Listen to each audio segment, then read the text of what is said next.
What's up, witches?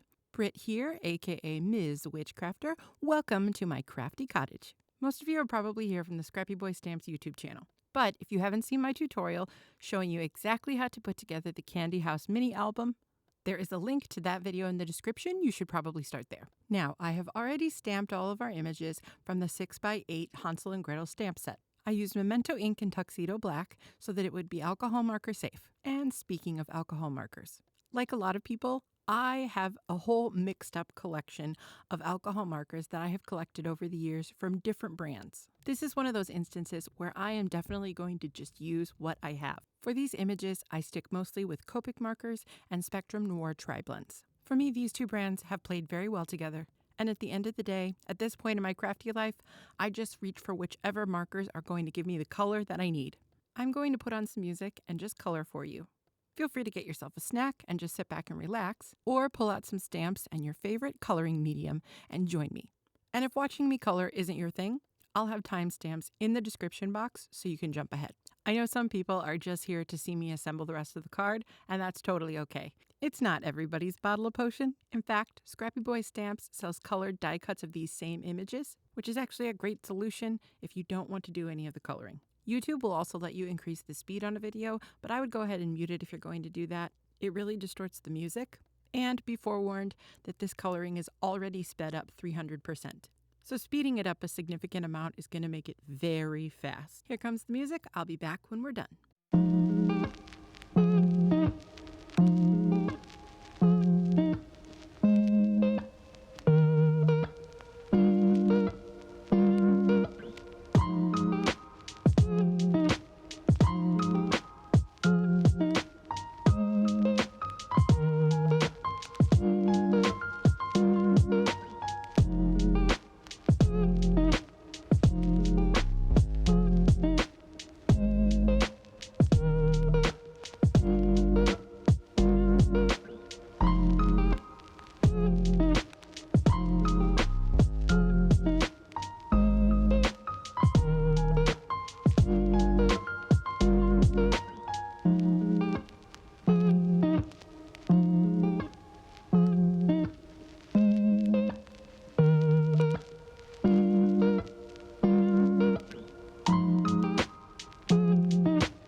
Hello, gals and ghouls.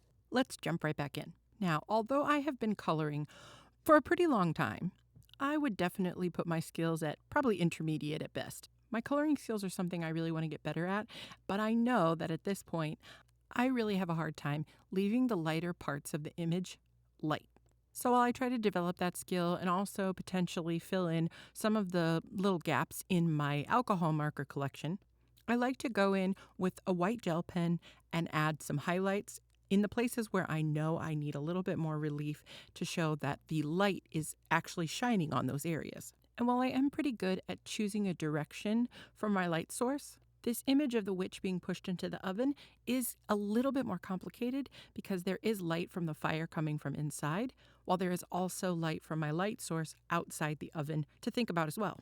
While I definitely didn't get it perfect, I think I gave enough indications with my highlights to show that I did take into account the two light sources. And truthfully, something like coloring is just a skill you have to get better at with time and practice. I am definitely a die cut girl, but I love the look of stamping and coloring, and I do actually enjoy doing it, so I just need to dedicate a little bit more time to it in order to develop my skill. But in the meantime, a white gel pen for the highlights is a great shortcut.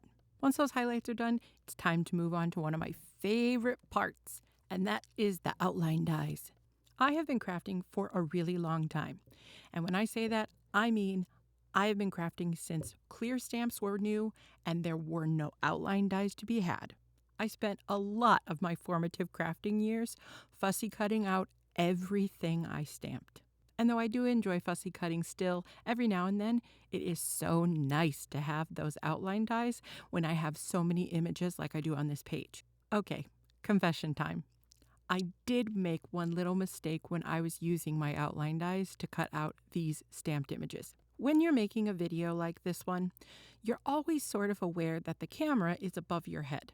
And in order to keep my witchy little bun out of the shot, I do try very hard not to lean completely over my project as I'm making it. Most of the time, that's no big deal. But in this instance, I did cut that largest image with the witch in the fireplace just a tad bit off center. While keeping my head out of the shot, I didn't notice that I wasn't centered completely. That was absolutely not the die cutting badly or being off center. That was me not centering the die because I didn't get right over my project and look where I needed to look.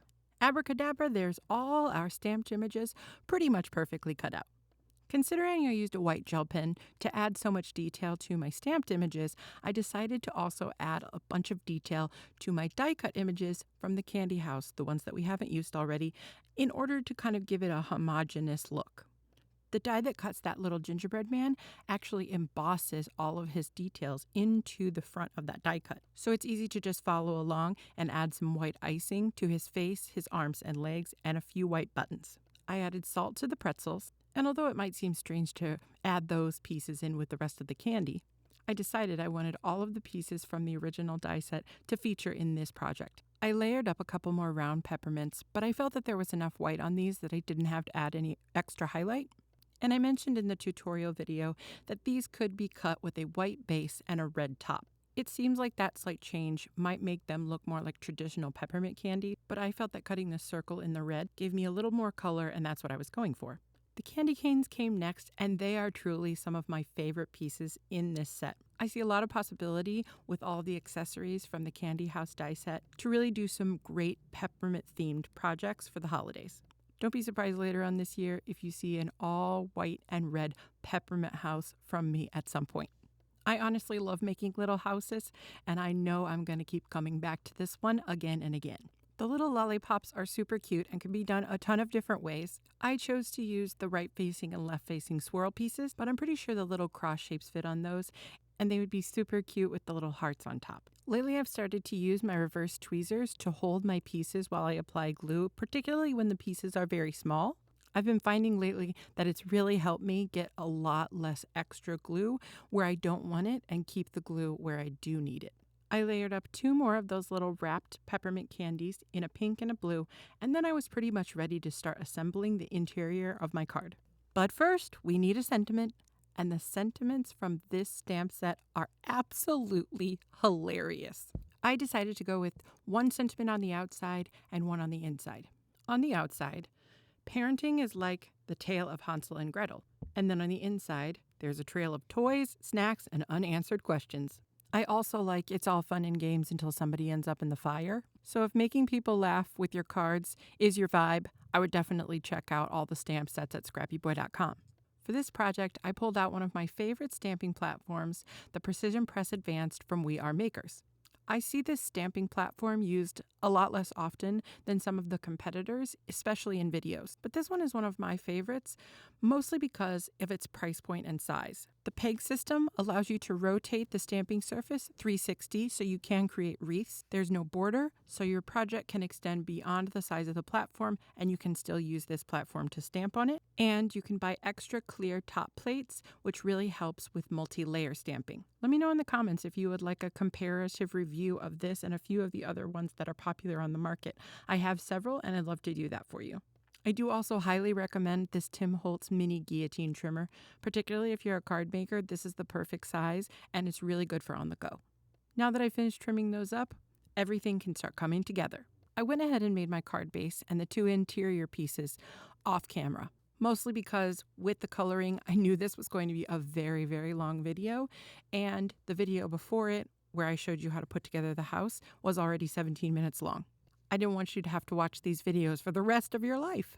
To make the card, you just cut a folded piece of paper, making sure not to cut into the side of the card where you want the fold to stay. I used the largest outline die for the house to do this.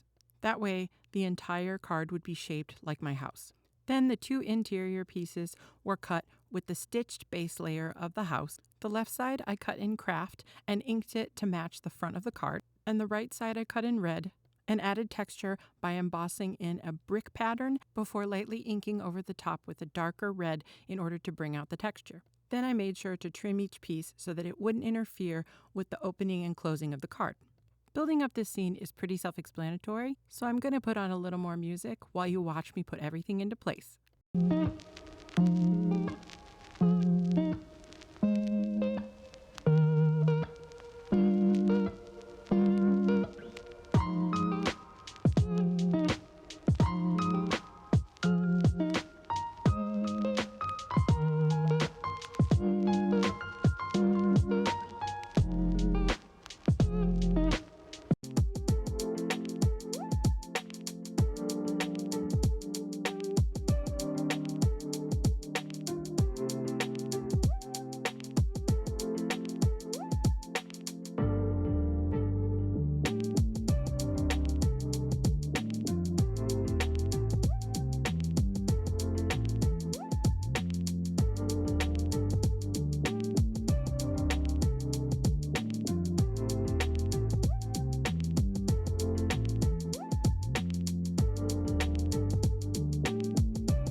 Hello again. Now that our interior scene is done, we are ready to attach the candy house to the front of our card and put on our finishing touches. With such a detailed front piece, you definitely want to use plenty of glue and make sure it's completely dry before sending it through the mail or giving it to your recipient.